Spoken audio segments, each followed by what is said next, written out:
Bienvenue à tous ceux qui ce soir ont choisi de franchir les portes du château de Blois. Bienvenue à tous ceux qui, en ce lieu sans pareil, vont parcourir avec nous 1000 ans d'histoire. Écoutez, écoutez bien. Cette demeure recèle un grand mystère. Elle est unique tout en étant quadruple. Vous avez cru découvrir un château, je vous en propose 4. Regardez, l'histoire du château commence au IXe siècle, quand un comte de Blois étend son pouvoir jusqu'à Chartres et jusqu'en Touraine. Thibaut, surnommé le Tricheur, a élevé ici une citadelle. En ce temps-là, fut ouverte cette salle des États qui existe toujours. Seigneur comte de Blois, que ferez-vous de cette salle? J'y recevrai mes vassaux, j'y donnerai audience, j'y rendrai la justice. Par le miracle de la lumière, surgit sous nos yeux, comme entrelacées, cette harmonie et cette grâce qui sont celles du Val-de-Loire.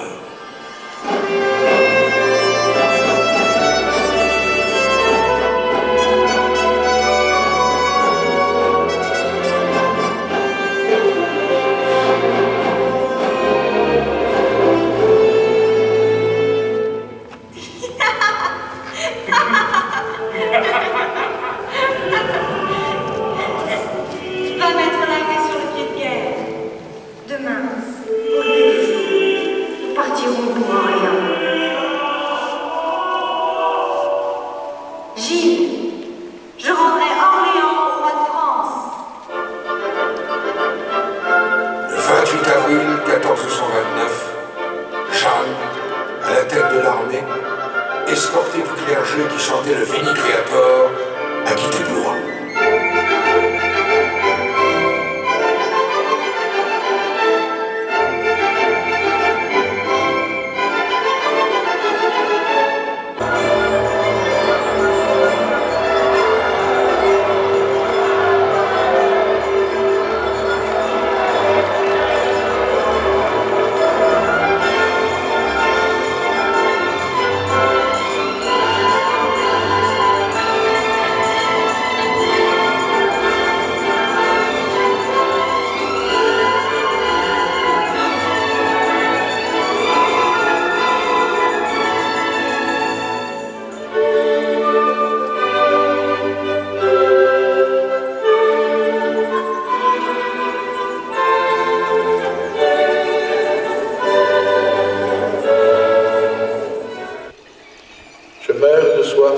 Auprès de la fontaine, suffisance est, et s'y suit convoiteux.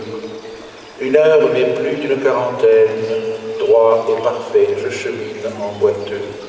Très patient, plus que nul dépiteux, je retiens tout, et ce que j'ai, n'est-ce pas, à moi cruel et aux autres coûteux, le neutre sûr, et s'y tient les 2 barres.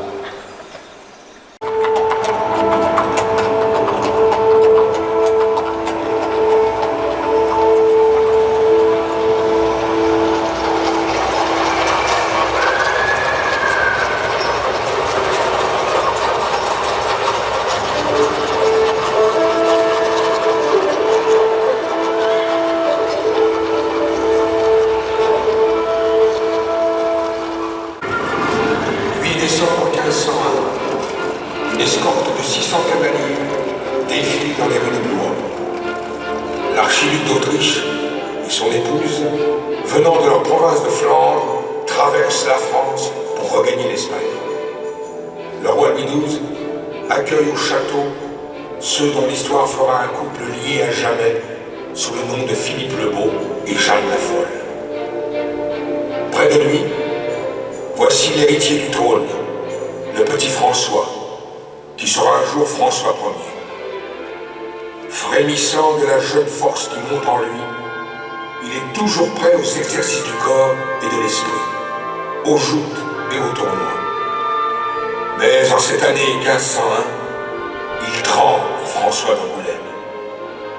Le roi Louis XII, certes, ne peut le déshériter, mais il veut marier sa fille Claude de France au fils de l'archiduc, le futur Charles Quint.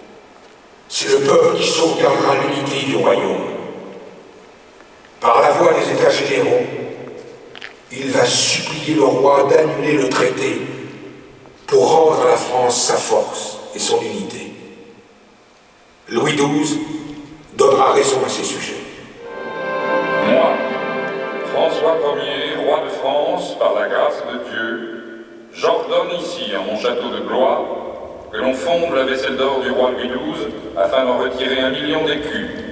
Ainsi pourrais-je réunir les hommes, les armes et les chevaux pour conquérir en Italie ce qui est mon bien et ce qui est mon droit, Milan. Il est ici, parmi nous, le roi François Ier.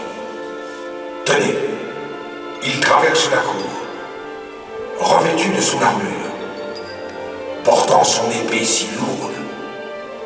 Ce colosse, l'homme le plus grand de son temps, est le seul à pouvoir la soulever. Il est jeune, il est beau, il incarne l'image triomphante de la monarchie française. Le 4 juin 1515, il quitte Blois. À l'arrivée, un nom qui sonne comme une fanfare, Marignan.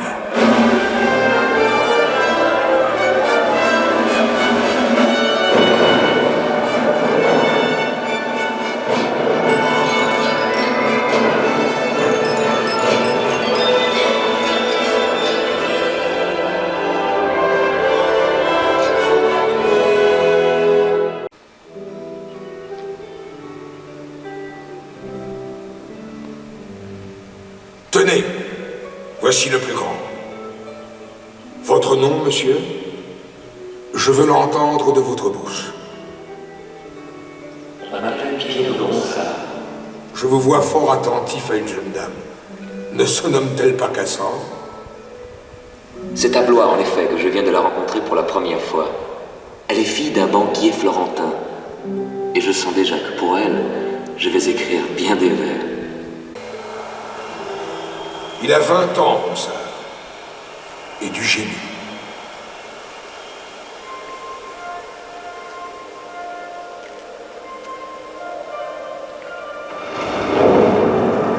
Depuis près de 30 ans, la France est un champ de bataille entre catholiques et protestants.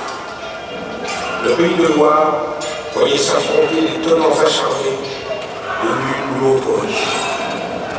On tuait, on brûlait, on violait au nom du Christ. Ce jour-là, à la Noël de 1588, dans la salle des États, les 7 piliers du XIIIe siècle sont habillés de velours violet, semés de lys d'or. Comme il fait froid, on a recouvert les murs des plus belles tapisseries que l'on ait pu trouver.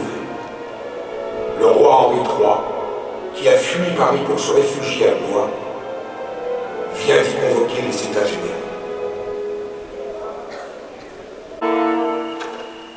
Sire, j'ai voulu dire à Blois de méchants bruits à mon égard. Est-il vrai que moi, le duc de Guise, je courrais sur votre toit quelques dangers? Mon cousin, croyez-vous que j'ai l'âme si méchante que de vous vouloir du mal? Au contraire, je vous déclare qu'il n'y a personne en mon royaume que j'aime mieux que vous, comme je le ferai paraître avant qu'il ne soit peu. Je vois que mes actions les plus sûres sont prises à rebours par la malice de mes ennemis. Je vous offre la démission de ma charge de lieutenant général du royaume. Si vous m'en donnez l'ordre, je me retirerai dans mon gouvernement de Champagne. Il faut seulement que la confiance soit naisse entre nous deux. Croyez-moi, il vaut mieux que je démissionne, quoi qu'il m'en coûte. Je ne le veux point. Mon cousin l'ami porte conseil. Nous avons beaucoup d'affaires sur les bras qu'il serait urgent d'expédier. Nous nous verrons demain matin au Conseil. Je l'ai convoqué pour 7 heures. Vous y serez, n'est-ce pas? Oui, sire. Guise va donc gratter à la porte de la chambre royale. Après quoi il y pénètre, sans marquer la moindre hésitation. Il voit là les 8 gardes ordinaires. Devine-t-il que chacun tient un poignard dissimulé sous son mantelet? Chacun le salue. Et il les salue. Il se dirige vers le cabinet vieux. Pour y pénétrer, il faut ouvrir une porte basse, masquée d'une tapisserie. Guise la soulève du bras gauche, se courbe pour franchir la porte, et aperçoit au fond un couloir profond de 2 mètres d'autres gardes qui l'attendent. Comment pourrait-il conserver le moindre doute? C'est la mort qu'il aperçoit dans leurs yeux. Et lui la regarde à son tour, et ce regard est si terrible que ses reîtres reculent les 2 pas. Un seul a le courage de s'avancer. Il agrippe le bras de Guise et le frappe de son poignard en pleine poitrine. C'est la curée. Les autres se jettent sur lui, le frappent dans le dos à la gorge au rein.